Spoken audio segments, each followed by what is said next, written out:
अस्सलाम वालेकुम रहमतुल्लाहि वबरकातुहू।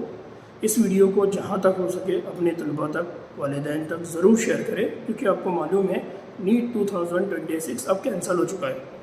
अब या तो आप इस पर गम करते बैठे, या आप इस पर परेशान हो, या आप इस पर वावेला मचाएं।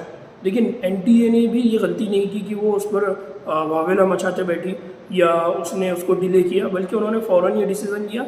और आप देखेंगे कि विथ इन 10 डेज ये डिसीज़न उन्होंने फाइनल किया कि हम नीट एग्ज़ाम कैंसिल करेंगे और दोबारा नीट एग्ज़ाम लेंगे। यानी कहीं ना कहीं उन्होंने थोड़ा पॉजिटिव सोचा, हालांकि वो लोग अपने आप में गलत है।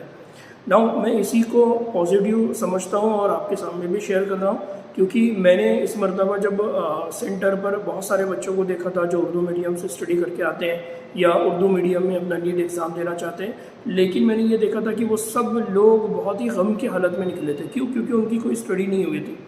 ना आपके पास एक मौका है, आपके पास एक अपॉर्चुनिटी है।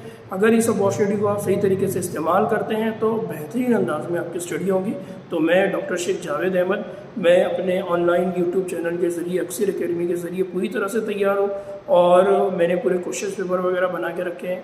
तो आपके से और मेरा मेन मकसद हमेशा से यही रहा है कि उर्दू मीडियम के तलबा की मैं हमेशा हेल्प कर सकूँ, मदद कर सकूँ। तो मेरी आपसे गुजारिश ये है कि कोई भी बच्चा डिप्रेस ना हो, परेशान ना हो, बल्कि वो मुझसे कांटेक्ट करे। जहाँ पर भी जितनी भी मदद मेरी हो सकती है मैं इंशाल्लाह उसको गाइड करूँगा, हेल्प करूँगा। और नेक्स्ट टाइम जब वो नीट एग्ज़ाम में बैठेगा और नीट एग्ज़ाम हॉल से जब वो आएगा तो बहुत कॉन्फिडेंट आएगा इंशाल्लाह।